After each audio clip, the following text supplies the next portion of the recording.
Hey everybody, this is Tim with Op-Ed Daily. The San Bernardino massacre was to push two different agendas here. We've seen the first one over and over and over again every time somebody gets killed with a firearm. Oh, we got to ban assault rifles. We got to ban large magazines. We got to ban automatic, firing weapons.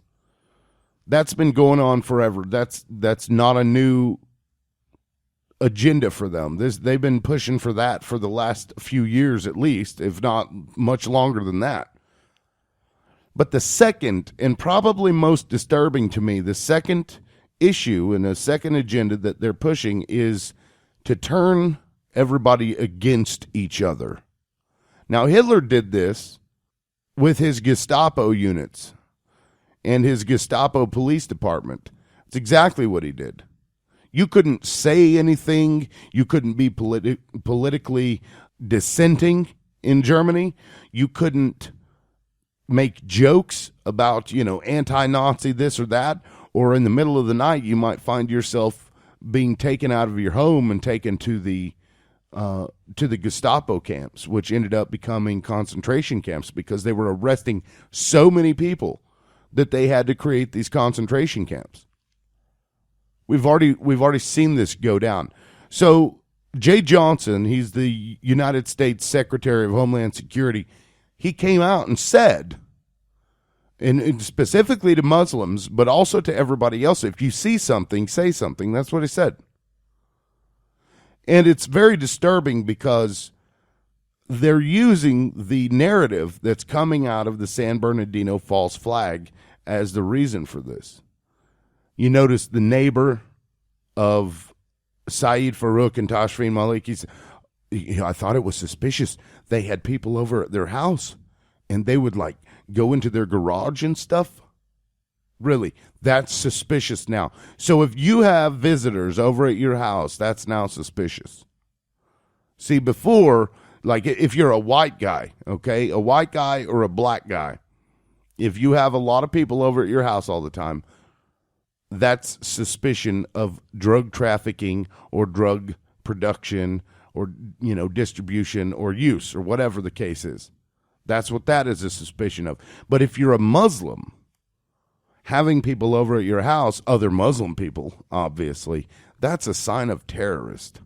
They got to be terrorists. They got people over at their house.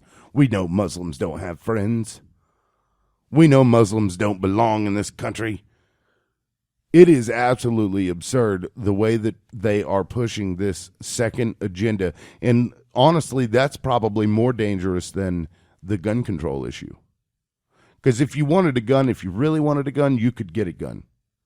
But you can't get away from snitching neighbors that every time you fart in the wrong direction, they call the police on you and the police show up at your door. Or the terrorism unit shows up at your door. Or the DEA shows up at your door. That's what they're calling for Americans to do, is to snitch on each other. That's exactly what they're doing. That's why they put it in the way that they did with that stupid neighbor, the alleged neighbor. Oh, my goodness, there were people at their house. Right. As if that's some kind of a crime that needs to be investigated. Somebody going into a garage and tinkering around in the garage. Yeah. We just need to arrest all people with garages is what we need to do. Because that would solve that problem, right? Everybody needs to pay attention here because we're seeing a big transition in this nation.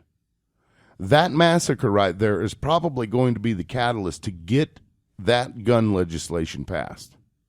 And it's also going to be the catalyst that we see your neighbor turning your ass in for some stupid thing. And all the time I get people in the comment section, oh, you're a conspiracy theorist. Oh, you don't, well, if you don't have anything to worry about, then you don't need to worry about it. Yeah, well, they've got this thing called the National Defense Authorization Act and the Patriot Act that says that if you're suspected of terrorism, you don't get a lawyer.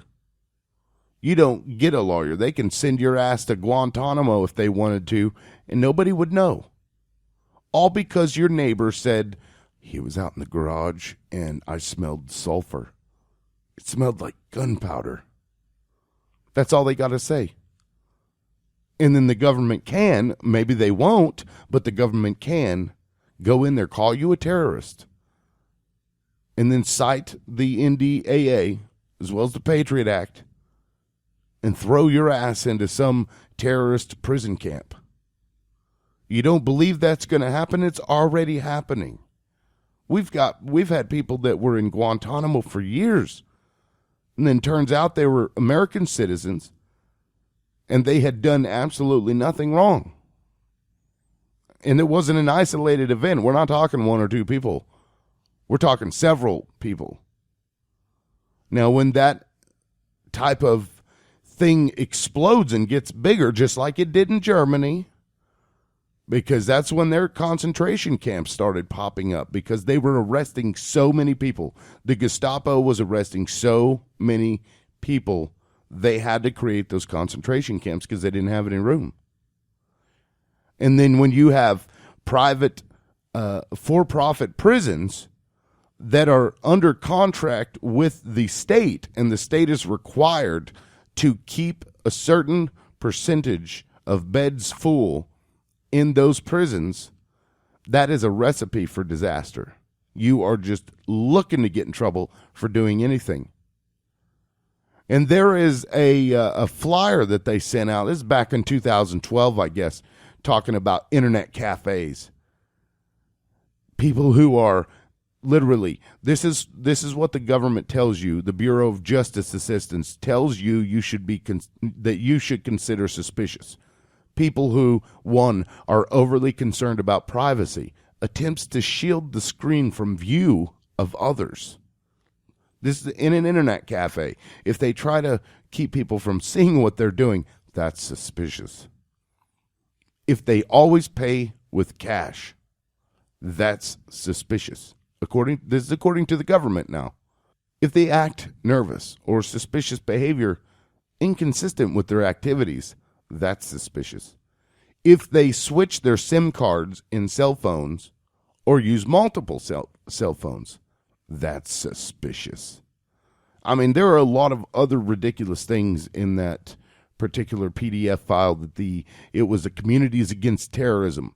They sent it out to all these businesses, laying out, what you need to look for and that you should call if you see people doing this, or if, they're turning you against your neighbor. They don't want you guys to be a community.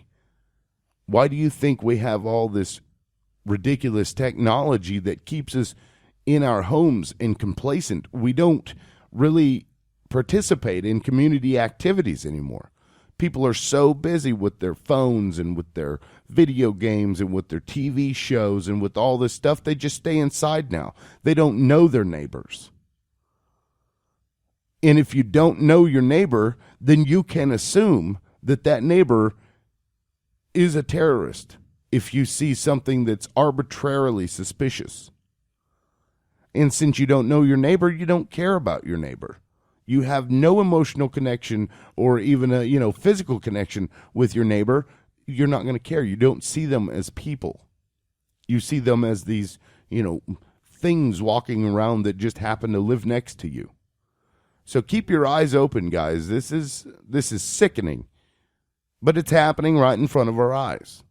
The government's asking you to snitch on your neighbor, and they're doing it again. They tried it a few years ago. They tried it right after 9/11, and it would, now it's going to get worse. That was their second agenda, and probably the most prominent one here. And I'll tell you, I was watching live when that thing was unfolding, the San Bernardino massacre.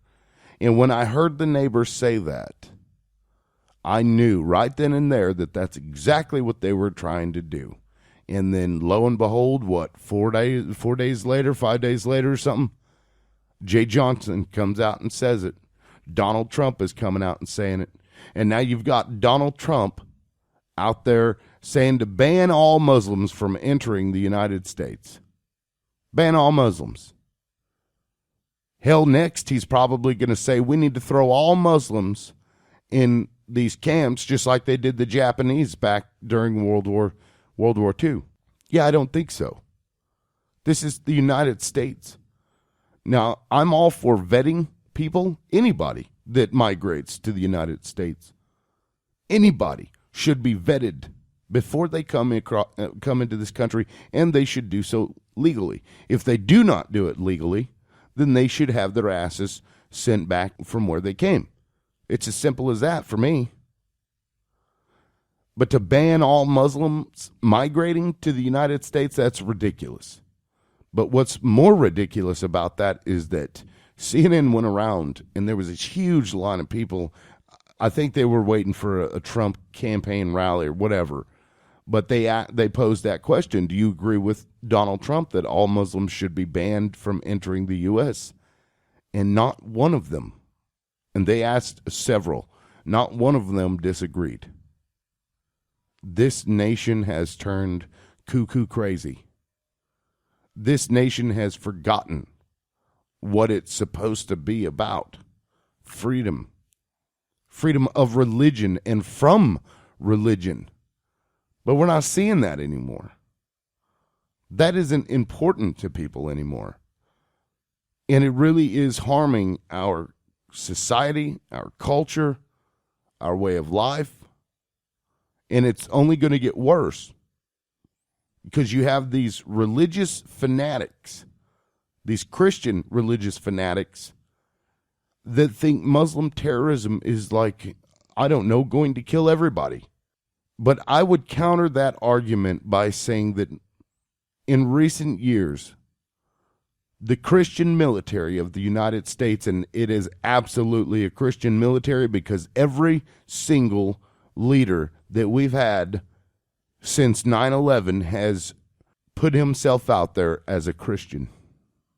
George Bush, Christian. Barack Obama, Christian. Hillary Clinton, Christian. They're all Christians, or at least they claim to be Christians. And when a Christian leader sends people over to a country and starts murdering all of these differing religious people, what do you think that is?